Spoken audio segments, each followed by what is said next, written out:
Welcome back to our channel, passionate fans of the young and the restless. Today is a beautiful day to dive deep into the emotional labyrinth of our favorite Genoa City residents.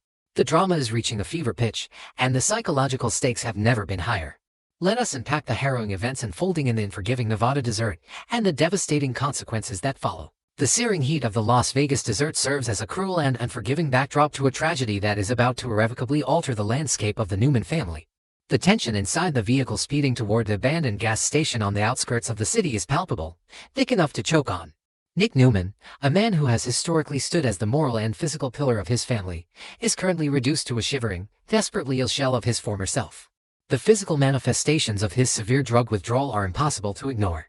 His hands tremble violently against the dashboard, his skin is slick with a cold, toxic sweat, and his eyes carry the frantic, hollow look of a man whose body is actively rebelling against his mind. He is trapped in a biochemical prison, and the warden is the very substance he stole from the storage room in a moment of sheer, unadulterated desperation. At the wheel, Adam Newman watches his brother's rapid deterioration with a mixture of deep concern and cold, calculating pragmatism. The historical dynamic between these two brothers has been defined by bitter rivalry, jealousy, and a relentless battle for their father Victor's approval, but in this isolated moment, they are simply two men racing against time to save the people they love. Adam knows the stakes.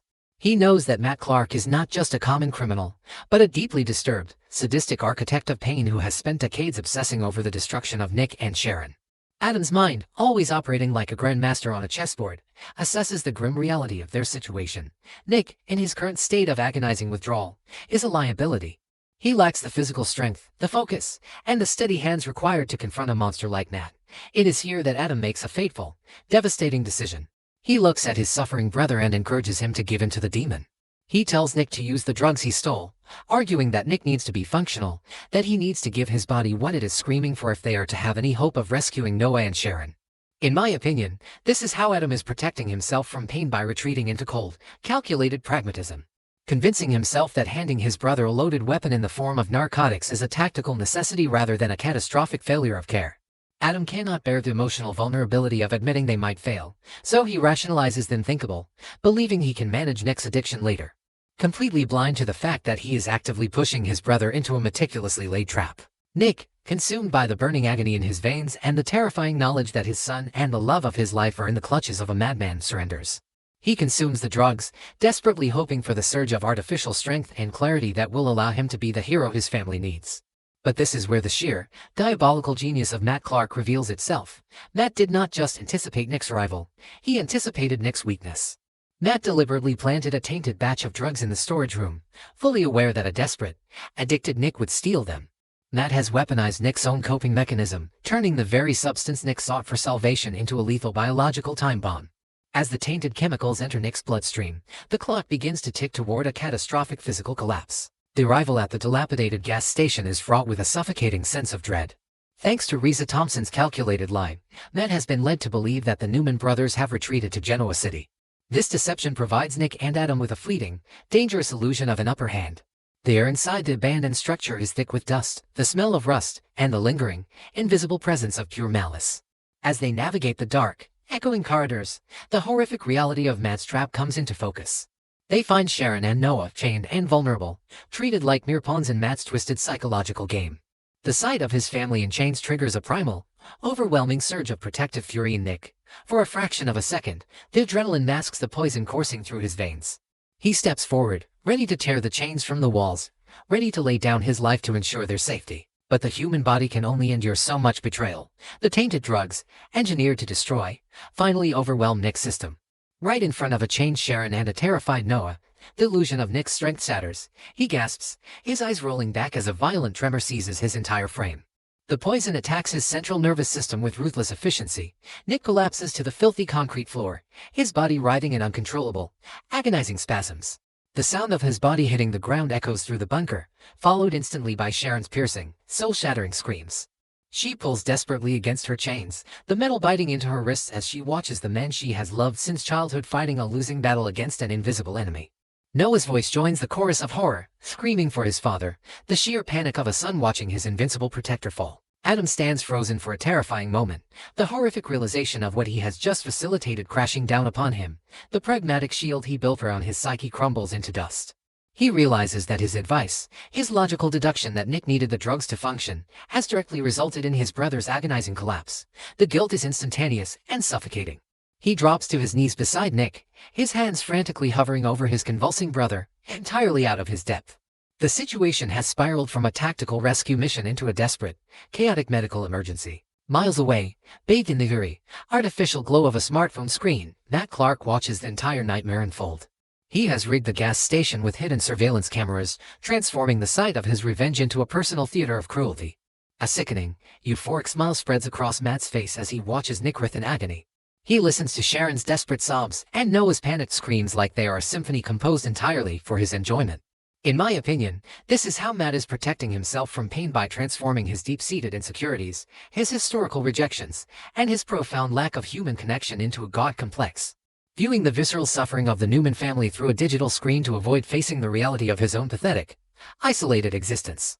By reducing their lives to a broadcast, Matt distances himself from the humanity of his victims, relishing the absolute power he holds over their fates. He does not need to pull a trigger. He has orchestrated a scenario where Nick's own demons, aided by Adam's flawed logic, have done the work for him. Back in the bunker, the adrenaline of pure panic takes over. Adam, driven by a frantic need to undo the nightmare he helped create, manages to locate the keys and unkind Sharon and Noah. There is no time for questions, no time for recriminations.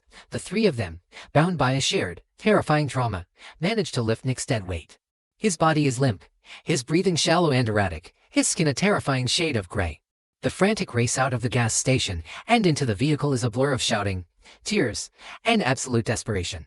Adam takes the wheel, his foot slamming the accelerator to the floor, turning the car into a speeding bullet aimed at the nearest Las Vegas hospital. In the back seat, Sharon cradles Nick's head in her lap, her tears falling freely onto his face as she begs him to hold on, her voice cracking with the weight of decades of shared love and loss. Noah sits beside them, his hands trembling as he applies pressure to his father's chest, desperately trying to feel the faint, struggling rhythm of Nick's heart. The transition from the gritty, desolate reality of the desert to the sterile, blindingly bright environment of the emergency room is jarring. The moment the car screeches to a halt outside the hospital doors, medical personnel swarm the vehicle. Nick is pulled from Sharon's arms and placed onto a gurney, a chaotic flurry of medical jargon, flashing lights, and urgent commands swallowing him whole. Sharon, Noah, and Adam are left standing in the cold and forgiving waiting room, their hands stained with the dust of the desert and the terrifying reality of the moment. The doctors work frantically to stabilize Nick, but the combination of his pre-existing withdrawal and the highly toxic, unknown substance Matt planted in the drugs has caused catastrophic systemic failure. Despite the immediate medical intervention, Nick's body, exhausted and poisoned, shuts down to protect itself. He slips into a deep, precarious coma. The news is delivered by a somber doctor whose face offers no false hope. Nick is in a coma, his vital signs are weak, and the medical team cannot guarantee that he will ever wake up.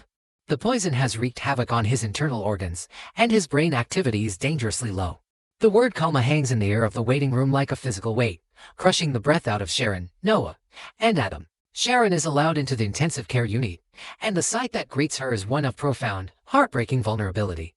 Nick, the strong, vibrant man who has always been the anchor of her life, is now entirely dependent on a symphony of machines. A ventilator forces air into his lungs with a rhythmic, mechanical hiss. It lines Snake into his arms, delivering a desperate cocktail of antidotes and fluids. Sharon collapses into the chair beside his bed, her hands reaching out to grasp his lifeless fingers. The tears that have been falling since the gas station now flow with a renewed, devastating intensity. She rests her forehead against his hand, her voice a fragile whisper in the sterile room. She talks to him about their past, about their teenage years, about Cassie, about the life they built, and the love that has survived every conceivable tragedy. She begs him not to let Matt Clark win. She pleads with him to fight, to come back to her, to come back to their family. In my opinion, this is how Sharon is protecting herself from pain by anchoring herself entirely to the memories of their shared past, using her tears, her voice, and her unwavering devotion as a psychological shield against the terrifying, beeping reality of the intensive care unit. If she stops talking, if she stops believing in their history, she will have to face the unbearable possibility that the man who survived so much might finally be defeated by a shadow from their darkest days. Outside the ICU, Noah paces the corridor, a storm of guilt and self-hatred raging within his mind. He looks through the glass at his father's broken body and feels the crushing weight of responsibility pressing down on his shoulders. No one knows that his own actions, his own tangled relationships and missteps, played a role in bringing Matt Clark back into their orbit.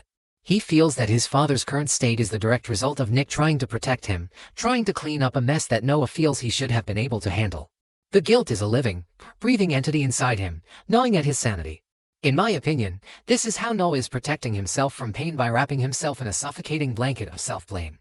Because taking the absolute responsibility for this tragedy is somehow easier for his mind to process than accepting the terrifying randomness of the universe and the profound vulnerability of his seemingly invincible father. If Noah believes it is his fault, it gives him a false, twisted sense of control over an entirely uncontrollable nightmare. But perhaps the most complex and destructive psychological unraveling is happening within Adam Newman. Adam stands in the hallway, staring blankly at the hospital floor, his mind replaying the moment in the car over and over again. He hears his own voice telling Nick to take the drugs. He sees the desperate look in Nick's eyes before he complied. Adam, who has spent his entire life fighting for a place in the Newman family, who has done terrible things in the name of ambition and spite, is now confronted with a tragedy born out of his genuine, albeit flawed, attempt to help. He tried to be the pragmatic savior, and instead, he became the executioner's assistant. The guilt is a corrosive acid, burning through his usual defenses of arrogance and detachment. He realizes that his lifelong belief in his own superior intellect and tactical brilliance has just cost his brother his life. Unable to bear the suffocating atmosphere of the hospital and the silent accusations he reads in Sharon and Noah's eyes, Adam leaves the building. He walks out into the neon-lit Las Vegas night, the flashing lights of the casinos, and the distant sounds of revelry standing in grotesque contrast to the profound darkness consuming his soul. He makes the long, agonizing journey back to the hotel where Chelsea Lawson is waiting. Every step feels like walking through deep water. He is a man walking to his own execution, carrying a secret that he knows will shatter the woman he loves. When Adam finally opens the door to their hotel room, the tension is instantly shattered by Chelsea's overwhelming relief. She rushes to him, throwing her arms around his neck, burying her face in his chest. She is so profoundly grateful that he is alive, that he has returned from the dangerous meeting with Riza and the terrifying pursuit of Matt Clark. Adam stands frozen in her embrace, his arms hanging limply at his sides, his eyes staring blankly at the wall behind her. He feels completely hollow, a ghost haunting his own life. Chelsea pulls back, her smile faltering as she registers the haggard, devastated look on Adam's face. The color drains from her cheeks as the silence stretches between them, thick and ominous. She looks into his eyes and sees a broken, terrified man. Her voice trembles as she asks the question that has been hovering in the air since he walked through the door. Where is Nick? Adam's mouth opens, but no words come out. He stops, paralyzed by the magnitude of his confession. How does he tell her that Nick is lying in a hospital bed, kept alive by machines? How does he explain that Matt Clark planted poison drugs?